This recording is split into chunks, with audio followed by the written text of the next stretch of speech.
Hey friends, it's Joby here, and we're with day 8 of the YOLOD project. As always, quick explanation, Alien Isolation. I only play once daily. When I die, I don't play again until the next day, and I start from the get-go, although that's going to change. And, yeah, it's the start of a new week. So technically, day 8 means it's the beginning of a brand new week.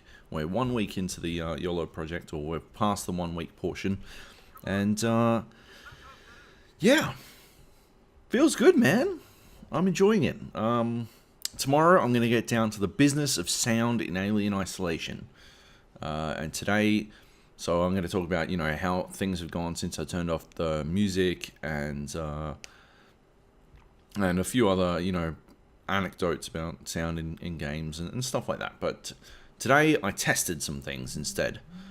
So, for starters, a few days ago I wondered out loud about the idea of dragging the robots, the droids, out of their position and using that to my advantage.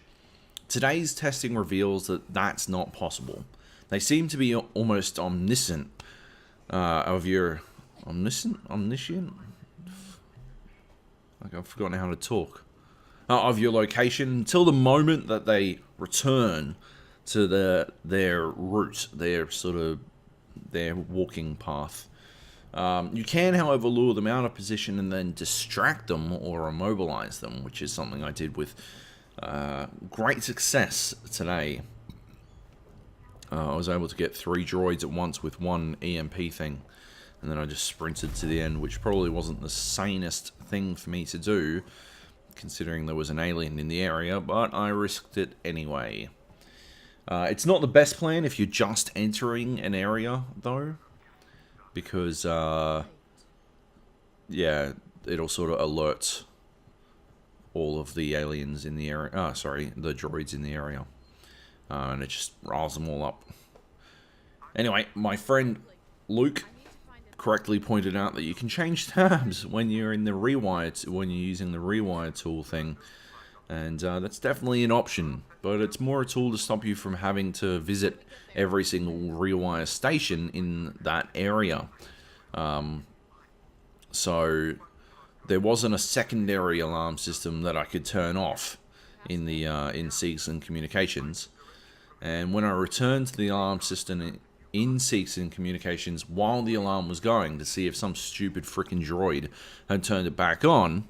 There's one on the ground just behind it, behind the rewire station. That's always pretty good for a jump scare. I found that it was still off despite the alarm blaring in the background. The alarm is definitely a triggered, scripted event. I didn't test it because I would have died, but drool dripping from the vents seems to me like a surefire sign that the alien is right frickin' there. Right there, man. And I don't know why it breathes visibly black smoke into the air instead of just, air. But I'm not a xenomorph biologist, so whatever. You can definitely commit materials to an item to make space for other items. For example, if I come across some Compound B, but I'm full of Compound B, I can commit the that item that's in my inventory to making a med kit, or whatever uses Compound B, pick up the stuff in front of me, and be on my way. So that's good to know.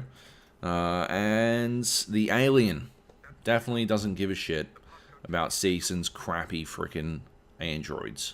As our glorious leader, pointed out, YU droids are probably far tastier. And what else? I can't bring myself to test whether Samuels is a droid or not. I had the revolver pointed at his brains, ready to fire, and I chickened out at the last second. I had to remember I'm trying to treat this like I'm Amanda Ripley going through the Sevastopol, not some jaded idiot gamer trying to confirm every theory he's come up with.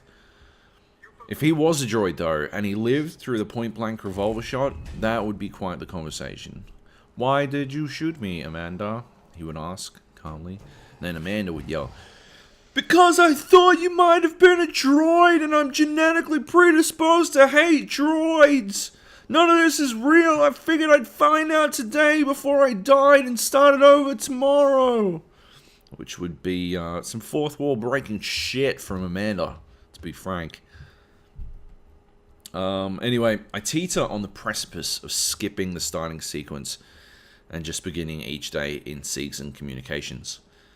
I thought there was a chance I might fail before then, especially because you get your first taste of the alien's dynamic AI in the room directly before Seegson comms, but it just hasn't seemed even close to happening.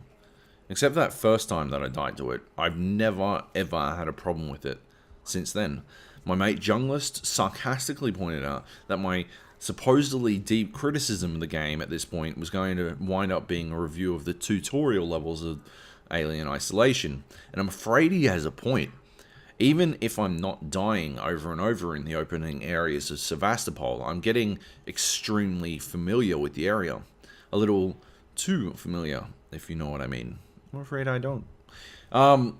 Tomorrow, I'll start at Seegson Communications and see if that changes how I feel about the game. If I don't notice an immediate improvement, I'll revert back to beginning on the Sevastopol. Anyway, on to today's death. A brand new death animation and some genuinely terrifying gameplay. I'm pretty sure I got killed by walking too close to a goddamn door, in the sense that the alien correctly worked out that the door's opening meant I was nearby. Which is fucking awesome. I'm loving the medical facility gameplay. It's so scary and so tense. I feel like death is genuinely just around the corner at all times. Like, just around the corner at all times. And this is what I was told that Alien Isolation would deliver. And it's heaping it on my plate like extra sloppy joes. Let's watch now as I get my guts punched out.